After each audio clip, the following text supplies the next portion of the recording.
Good morning po sa inyong lahat mga kapatid. Pag-usapan natin ngayon ito, panibagong kahihiyan na naman po kay VP Sara na nagsalita na po kasi ang NSA, yung National Statistics Authority, na kaya nga nung una pa lang ako sinasabi ko na naniniwala ako na wala talagang Mary Grace Piatos. Not because of the NSA, but because of the yung sa Congress, yung Young Guns, because of them, na nagambag-ambagan para po i-challenge ang sino mang Pilipino regardless na may kinalaman siya sa sa pinag-uusapang Mary Grace Piatos na yan, yung Confi Fund, o wala. Basta't lalabas lang siya with her birth certificate showing I am Mary Grace Piatos. And then sinabi rin po nung tauhan ni Sara na yung pangalawang na ospital, no? Sinabi niya na sa amin sa Davao ay merong mga taong apelyido ay Piatos, pero wala siyang kilala na may Mary Grace. Okay, so budol lang po 'yun ng Young Guns, yung 1 million bounty. Okay, yang para sa kung sino yung lalabas. Kasi alam po nila, wala po talagang taong may pangalang Mary Grace Piatos. At yan ang isa sa napakalaking pagkakamali ng bumudol ng confidential funds. Di ba? Now, naalala ko itong si Akop nung tinatanong si Sara, Madam Vice President, sino po si Mary Grace Piatos? Ay, hindi pala si Sara. Tinatanong itong tauhan ni Sara, sino po si Mary Grace Piatos?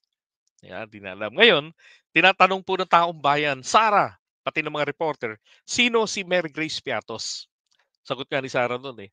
I cannot comment sapagkat hindi ko pa, I have not seen yet the acknowledgement receipts. And besides, hindi rin naman namin alam ang papaanong ibinigay, di ba? Ang mga dokumento namin uh, na nandoon sa COA na paano ipinasa, yung gano'n. So parang she was painting a picture na baka fraudulent yung ginawa doon sa mga resibo o yung mga acknowledgement receipts. Okay, yung mga ARs. Ah. Now, sumagot po diyan etong NSA. Natawa ako rito eh. Sino po si Mary Grace Piatos? Siya po. May video ako. Dahil sabi naman ng NSA, there's no one by that name, Mary Grace Piatos. Ito. Sumagot po sila noong November 25. Ayan. This refers to the request for verification of civil registry documents and birth, marriage, and death of a certain Mary Grace Piatos relative to an investigation being conducted by your committee. Attached herewith is a certification with the results of verification on the documents of the above named individual from the Philippine Statistics Authority Civil Registry Systems Database. On this basis, all the information provided for your reference. Alright, so si Claire, para kay Kong Joel Chua ng 3rd District ng Manila, eto na. Oh, ayan na, letterhead. This is to certify that as per verification made by the PSA, Civil Service Registry System, CRS, database, on the certificate of life, certificate of marriage, and certificate of death of a certain Mary Grace Piatos, based on the information provided, yielded the following results. Mary Grace Piatos, negative record do sa COLB. So wala pa hong ipinanganak, okay, na may pangalang Mary Grace Piatos. Dito naman po sa kinasal, wala rin po. Natural, wala ngang pinanganak, hindi walang ikakasal. Okay, baka may namatay. Natural, wala rin po sa namatay. Wala ngang pinanganak eh. Clear? Ngayon, VP Sara. Ang sagot po ni VP Sara diyan, yung pera, yung papel nasa field. Sabi niya, sila ang gumagawa niyan. Tapos sa akin yung ibibintang. Naalala niyo yun? Nung nagwawala siya nung gabi? Tama nga naman. Pero, ang tawag dito, ano yung sabi ni Piato, single T. Hindi, double T yan eh. Hmm. Mary Grace Piatos, ayan oh. Oh, Mary Grace Piatos. Hmm. Double T. Okay? Hmm. Double T. Hindi po sila single. Yun bang nasa pagkain, ano ba itsura? Oh, double T rin, oh. Piatos. Dalawa rin. Hmm.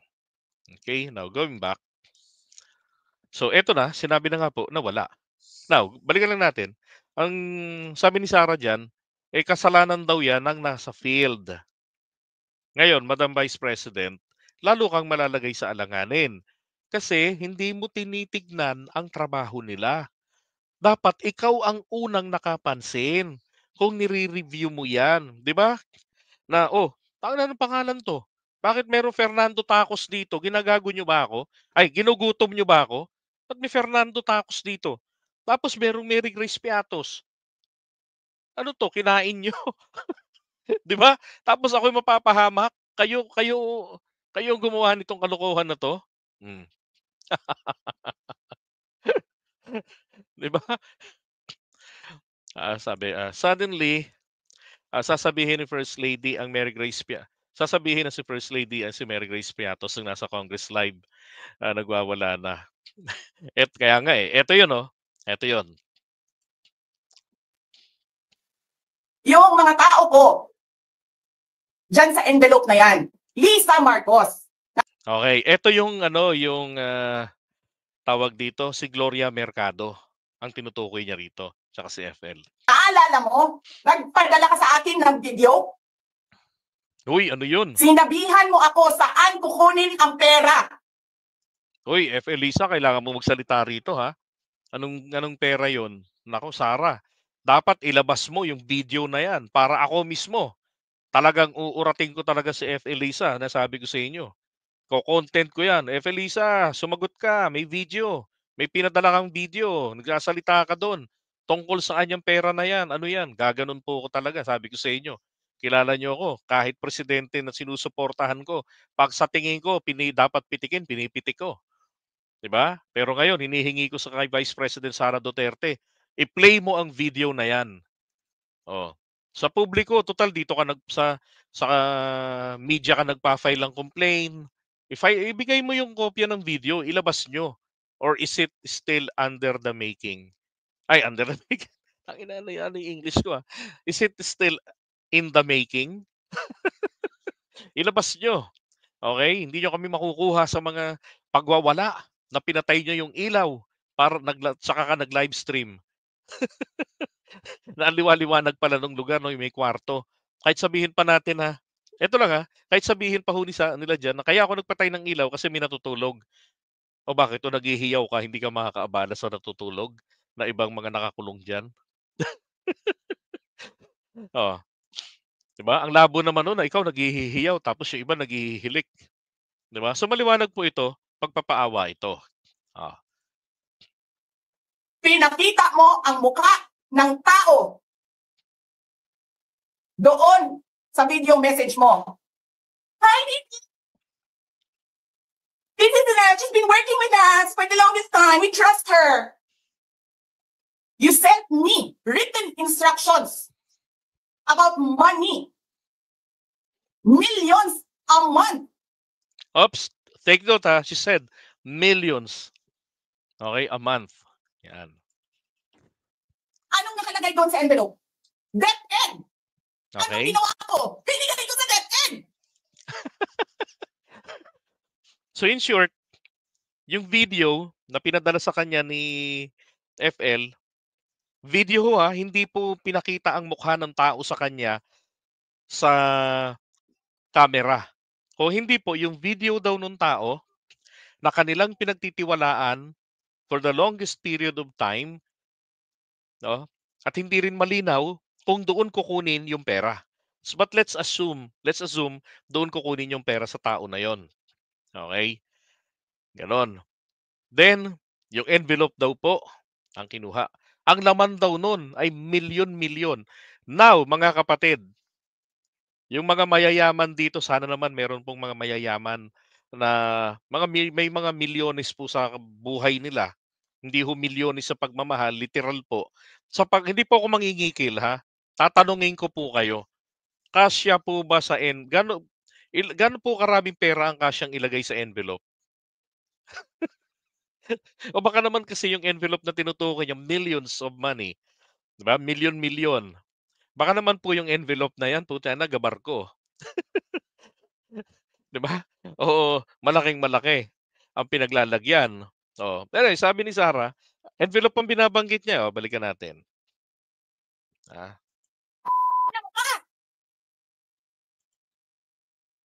'to. Diyan sa envelope na yan. Ah, Lisa 100K daw. Marcos, naalala mo? Nagpadala ka sa akin ng video? Hmm, Sinabihan mo ako saan kukunin ang pera. okey. Pinakita mo ang mukha ng tao doon sa video message mo. Hi, this is Lynette. She's been working with us for the longest time. We trust her. You sent me written instructions about money. Millions a month. Oh, yun millions daw, Buwan-buwan milyones. Mm.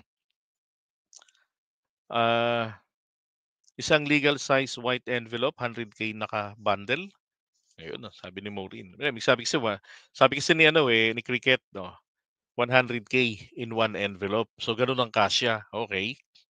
So, maraming envelope 'yan. The reason why I'm asking, kasi so far, parang wala pa ho sa 30 piraso ang mga envelope na naipamigay at hindi pa pumapalo ng milyon ang naipamigay, tama? So, for the sake of the argumentation, let's say, totoo yung sinasabi ni Sarah, "Ma'am, nasaan po napunta yung iba?" Kasi kasi yung nagsalita si Mercado, siyam na envelope na merong tig-50,000. That's 450,000 na dinonate niya sa NGO. And then yung isang nagsalita, 'di ba? May mga 12,000, 14,000 lang ang natanggap niya, pero hindi umabot ng siyam na buwan. So magkano lang 'yun, 'di ba? Saan napunta? Milyon-milyon eh. Tas in my understanding again, kinuha mo yung pera, tapos ang nakalagay sa pera, DepEd. Kaya ibinigay mo sa DepEd. Okay? Ang tanong, nakatanggap po ba lahat ng mga taga DepEd? Bakit po konti lang ang nakatanggap? Paano po 'yan? Ang bilis ni Maureen. Ni Tita Maureen, may kupit. Ano ba 'yun? Dito sa Pilipinas, 'di ba? Debit, credit, kupit. Yari na naman si Sarah dito. Anong nakalagay doon sa envelope? DepEd. Yun, DepEd daw nakalagay sa envelope. Oo. Nung una, sinasabi niya, binigyan ako ng video nung tao, para makilala niya siguro yung itsura. Tapos, written instruction. Aba naman, ba't naman may written instruction pa? Eh, hindi ka naman bobo, abogada ka. Pwede namang, Sarah, puntahan mo 'to, kita mo yung video na 'yan. Ito yung tao. Puntahan mo 'to, ito yung address, ganito yung gagawin mo. Bakit may written instruction? Ano 'to, galawang sindikato? This is your narrative, Maharlika. Sindikato ang gobyernong ito, 'di ba? So hindi kaya si Maharlika ang coach ni Sarah? Oo, nung nagwala? Hmm. Anong ginawa ko? Binigay ko sa DepEd. Nakakita ng DepEd dun sa envelope, binigay niya sa DepEd. Pero milyon-milyon, 'di ba? Ang laman daw, 'no, buwan-buwan daw, eh. So taga-pick up ka ng pera, tapos may nakasulat DepEd, binigay mo yung sobre, yung envelope sa DepEd. Tapos yung natanggap nila, wala pang milyon. O, isang buwan, 50 kay Gloria, 14,000 dun sa isa. O, papaano yun?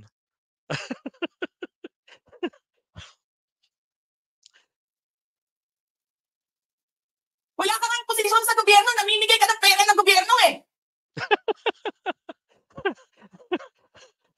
Okay. Sisirain mo.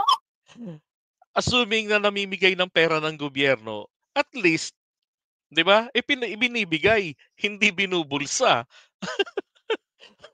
At saka hindi 'yun maipamimigay kung hindi legitimate 'yun, ang paggagamitan, 'di ba? Pambihira naman. Ano ba 'to, first time lang talaga ni Sara sa ano, sa ganito?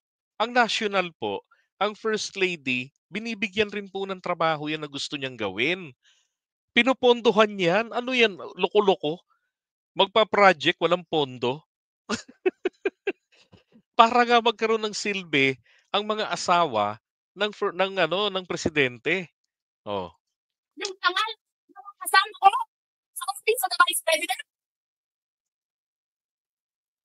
Sasabihin niyo sa mga tao, nakaw yan, confidential funds yan. Niwala nga kayong isang proof na confidential funds yan. Naniwala lang kayo sa isang babae na ang pangalan ay Gloria Mercado na nagsabi confidential funds yan na hindi niyo nga nilabas. okay. Kasi si Gloria Mercado, maalala ko lang, nagtanong kasi siya kay Fajardo ba 'yun? Sabi niya, "Saan galing ito?" Kay Sara, "Galing ba 'to sa confidential funds?" 'Di ba? Oo naman daw. Pero ang tanong, kailan ba sila nagkaroon ng confidential funds? 'Yun ang punto ni Sara dito, eh. Nagkaroon kami ng confidential funds December pa, 'di ba? Oh, December pa kami, 2022 nagkaroon ng pondo ng, confidential funds. Now, yung petsa na binabanggit ni Gloria Mercado, mas nauna pa. So kumbaga, saan kumuha si Gloria Mercado ng idea tungkol sa confidential funds ang pinanggalingan? Yun ang ano eh, yun ang pinupunto ni Sara. Na 2022 pa, may utos na daw sa DepEd. Ba, babanggitin niya yan. Diba? Ganon, yun ang kanyang ibinubutas. Bakit? Public knowledge naman na nagka-confidential fund kayo doon pa sa Davao. Baka yung tinatanong niya, confidential funds ninyo sa Davao. Tsaka lumilitaw sa style ng operation nila, 'di ba? Yung DepEd employees, sinasaklawan ni Zulaika na under ng OVP. 'Di ba nung tinerminate si ano, si Mercado. Galit na galit kay Mercado. Sinabayan niya nga ng press con yun eh. Na wala pang confidential funds, meron ng white envelope. Kasi 2022 pa lang, ang ina mo ka, may utos na ng pera sa DepEd. Tapos kami yung nagsisinungaling? Nagpipigil ako eh. Kasi gusto ko lang magtrabaho. Gusto ko lang tapusin nyo na yung ang show ninyo dyan sa House of Representatives para makabalik na kami sa trabaho namin. Okay. So yun ang gusto niya mangyari.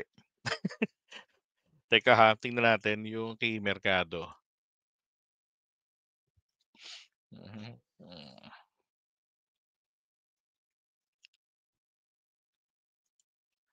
Okay, nahanap ko yung kay Mercado eh. To kay Gloria Mercado. 50,000 nga po yung kanya natanggap monthly. Okay.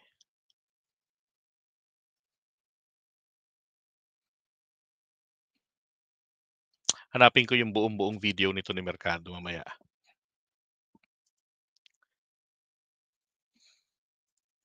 Pero sa mga news ngayon, nag-confirm sila ang DepEd. Ay nako, alam niyo ngayon dinadaan na lamang po nila sa galit-galit ngayon eh. Kasi unang-una, marami hong isusuka ang DepEd. Okay? Hindi na nila kontrolado ang DepEd eh. Wala na silang kontrol doon. Si Angara na ang nandun. Oh. So daanin na lang ito sa rally, daanin na lang ito sa gulo. 'Di ba? Yan makabalik sa trabaho ng organized syndicate nila na OVP na nangupit ng pera ng bayan? Oo naman. Actually, hindi nakakapagtrabaho naman sila eh. Kahit na may investigation eh. 'Di ba? Katunayan nga kung saan pa nga nakakapamasyal pa nga, 'di ba? May nag-out of town, may araw ng hearing hindi sinisipot, nando'n sa mga Christmas party. Sila 'tong hindi nagtatrabaho eh. Gala ng gala. Tapos yung kanyang staff, si Zulaika, na ospital kunwari. Oh, pinaganda lang ni Sara yung lugar.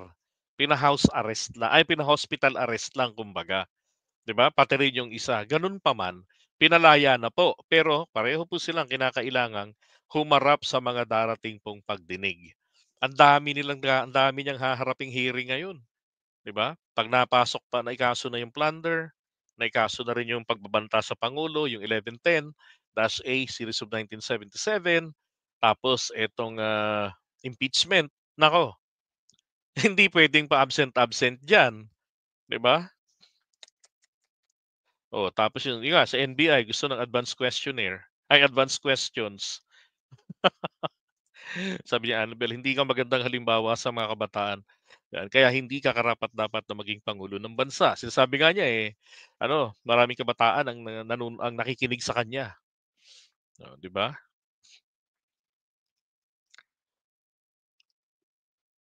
Ah, dapat hindi mag-video si President Marcos 'pag mag-party-party concert para hindi makita ng taong bayan. Yeah, I agree, pero gano'n talaga, eh. Tsaka sa taong bayan naman alam naman na gano'n si PBBM, eh, laging mahilig mag-party 'yun, eh. Pangarap nga niya sa buhay 'yan, eh, maging rakista. Kaya lang nabigo siya, hindi siya sumikat na maging rakista. Naging politiko siya at ngayon naging presidente ng Pilipinas, taga-ayos ng kalat. Nabanggit nga 'yan, nadulas ang dila nito ni Attorney Vic Rodriguez kailan lang, 'di ba? Na sinabi niya, napakalaki ng problemang iniwan ng nakaraang administrasyon kay PBBM, kay President Marcos. Kaya nagalit yung mga DDS, eh. Inaway siya, eh. Nadulas ang dila, eh. Yun ang laman ng puso niya, eh.